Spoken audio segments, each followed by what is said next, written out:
ভিটাগুড়িতে বিজেপির ঝাঁটা হাতে মিছিলের পাল্টা মিছিল করল তৃণমূল কংগ্রেস। এদিন ভিটাগুড়িতে তৃণমূল কংগ্রেসের মিছিলে উপস্থিত ছিলেন কোচবিহার জেলা তৃণমূল কংগ্রেস সভাপতি অভিজিৎ দে, ভৌমিক মহিলা সভানেত্রী সুচিস্মিতা দেব শর্মা, উত্তরবঙ্গ উন্নয়ন দপ্তরের মন্ত্রী উদয়ন গুহ, সিতাই বিধানসভার বিধায়ক জগদীশ বসুনিয়া সহ একাধিক নেতৃত্ব। এদিন মিছিল থেকে ঝাঁটা হাতে কেন্দ্রীয় স্বরাষ্ট্র প্রতিমন্ত্রী নিশীথ প্রামাণিকের চামড়া তুলে নেওয়ার স্লোগান দেন মহিলা তৃণমূল কংগ্রেস কর্মীরা। পাশাপাশি শান্ত ভোট নাগরিককে অশান্ত করার প্রতিবাদেও বিজেপির বিরুদ্ধে ধিক্কার জানান তারা। এছাড়াও 100 দিনের বকেয়া টাকার দাবি ও আবাস যোজনার বকেয়া টাকার দাবির কথা তোলা হয় এদিনের মিছিল থেকে। বিজেপি এসসি ওবিসি বিভিন্নভাবে ভাগাভাগি করার চেষ্টা করছে, আর তার ফলেই তিনি অনেকটাই মানসিকভাবে ক্ষুব্ধ, আর সে কারণেই তার তৃণমূলে যোগদান।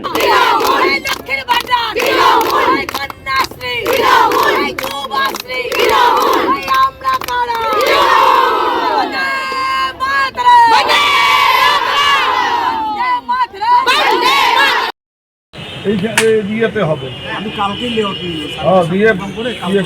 কালকে তো ওরা তো আসবে, কালকে তো তোমার হ্যাঁ কালকে তুমি দিয়ে দিও দীপঙ্কর।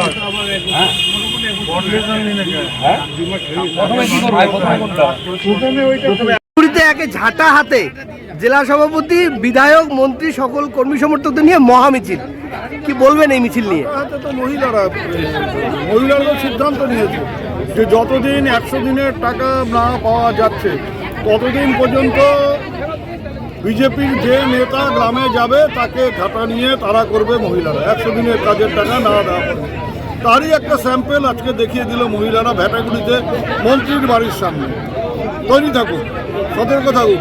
ওই 5-10টা লোক মহিলা নিয়ে সেদিনকে ঝাঁটা মিছিল করেছিল, আজকে যদি মানে 1/4 তো হয়ে থাকে, ঝাঁটা হাতে থাকে মহিলার, 500 ঝাঁটা অন্তত পক্ষে আছে, তো সেই ঝাঁটা বাড়ি খাওয়ার আগে টাকাটা মিটিয়ে দেওয়া ভালো হবে। কি কোনো অশান্তি হয়েছে? আজকে আমাদের মতো মিছিল করেছি, সব দোকানপাট খোলা রয়েছে, কোথাও কোনো অশান্তি হয়নি, গাড়ি ঘোড়া চলছে, পুরো বাজার খোলা রয়েছে। এগুলো কিছু কিছু মিডিয়া আছে, তারা এসব বলে আনন্দ পায়, কিন্তু কোনো রকম অশান্তি নেই, এবং যাতে অশান্তি না হয় তার জন্যই তো আমাদের মিছিল। আমরা তো এই বার্তাটাই দিলাম যে ভেটাগুড়িতে যারা অশান্তি করতে চায় তাদের বিরুদ্ধে আমাদের এই মিছিল, এবং আগামী দিনে আরও হবে মিছিল। আমাদের এর পূর্ব নির্ধারিত কর্মসূচি আমাদের চলবে যতদিন না আমরা 100 দিনের টাকা কেন্দ্রের থেকে আদায় করতে পারছি, ততদিন আমাদের এই মিছিল চলবে। আমরা যেমন পুরুষরা নেমেছি, কিষাণ ক্ষেত মজদুর নেমেছে, INTTUC নেমেছে, তেমনি মহিলারাও ঝাঁটা হাতে নিয়ে রাস্তায় নেমেছে। কেন্দ্রীয় মন্ত্রীর বাড়ির সামনে আমরা আজকে মহিলাদের বিক্ষোভে সামিল হয়েছে। অন্যান্য দিন যেখানে যেখানে বিজেপির নেতারা যাবে, মন্ত্রীরা যাবে, সেখানেই আমাদের মহিলারা ঝাঁটা হাতে তাদের প্রতিরোধ করবে, এবং যতক্ষণ পর্যন্ত না 100 দিনের টাকা আদায় হচ্ছে ততক্ষণ তাদের ঘেরাও করে রাখা হবে। আজকে যে মিছিল হলো, মিছিল থেকে একদিকে যেমন 100 দিনের বকেয়া টাকার জন্য স্লোগান উঠলো, ঠিক অপরদিকে আমরা মহিলাদেরকে দেখলাম যে তারা ঝাঁটা হাতে নিশীথ প্রামাণিকের চামড়া তুলে নেওয়ার মতো স্লোগান দিল, কি বলবেন এই বিষয়ে? চামড়া তুলে দেওয়ার স্লোগান দিয়েছে কিনা আমি জানি না, কিন্তু ঝাঁটা হাতে মিছিল হয়েছে।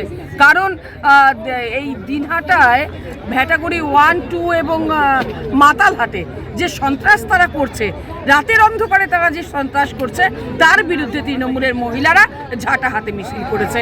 যেখানেই এরকম হবে আমরা ঝেঁটিয়ে সব বিদায় করব, তার জন্য তৃণমূলের মহিলারা ঝাঁটা হাতে রাজপথ। 2024-এর লোকসভা নির্বাচনের আগে যে বিপুল সংখ্যক কর্মী সমর্থক ও মহিলা কর্মী সমর্থক নিয়ে যে ভেটাগুড়িতে আপনাদের মিছিল, ভোটের আগে ভেটাগুড়ির মতো জায়গায় কি দলকে বাড়তি অক্সিজেন যোগাবে? অবশ্যই যোগাবে, এবং আপনারা বুঝতে পারছেন ভেটাগুড়ি পার্শ্ববর্তী অঞ্চল, যে তৃণমূলের মহিলা সংগঠনে এত সংখ্যক মহিলারা আছে, তারা প্রকাশ্য রাস্তায় অনেক হুমকিকে উপেক্ষা করেও তারা কিন্তু আজকে এসেছে এবং বুক চিতিয়ে তারা মিছিল করেছে, তারা ঝাড়ু নিয়ে ঝাড়ু হাটে। শুধু এখানেই নয়, যেখানেই বিজেপির সন্ত্রাস হবে তৃণমূল মহিলা কংগ্রেস তাদের ঝেঁটিয়ে বিদায় করবে। বলছিলাম লোকসভা ভোটের আগে এই ভেটাগুড়িতেই বিজেপির মিছিল, তার পাল্টা তৃণমূলের মিছিল, এই যে মিছিল পাল্টা মিছিল, কোথাও গিয়ে কি উভয় দলের শক্তি প্রদর্শন চলছে? ভেটাগুড়ি 1, ভেটাগুড়ি 2, মাতালহাট আমরা ঘোষিত কর্মসূচি, এই 3টে অঞ্চলকে আমরা কনসেন্ট্রেট করছি। যে 3টে অঞ্চলে গত পঞ্চায়েত নির্বাচনে বিজেপির নেতৃত্বে তাদের CRPF বাহিনীকে ব্যবহার করে এখানে ছাপ্পা হয়েছিল, তার জন্য এই 3টে অঞ্চলকে আমরা কনসেন্ট্রেট করছি। ওরা যেমনটা করবে তেমন করে আমাদের কাউন্টার হবে। ইট মারলে বা তেল খেতে হবে। ঝাঁটা মিছিল করেছে, আমাদের মহিলারা ঝাঁটা মিছিল করে গেল, আমরা মহিলা তৃণমূল কংগ্রেসের নেতৃত্বে হলো, যেটাই করবে তার কাউন্টার হবে। গতকাল কেন্দ্রীয় স্বরাষ্ট্র প্রতিমন্ত্রী বলেছে ভ্যাটাগুড়িতে যদি আপনাদের লোক না থাকে তাকে যেন বলা হয় তিনি লোকের ব্যবস্থা করে দেবেন। ছাগলে কিনা বলে ছাগলে কিনা, ওসবকে বিশ্বাস করে।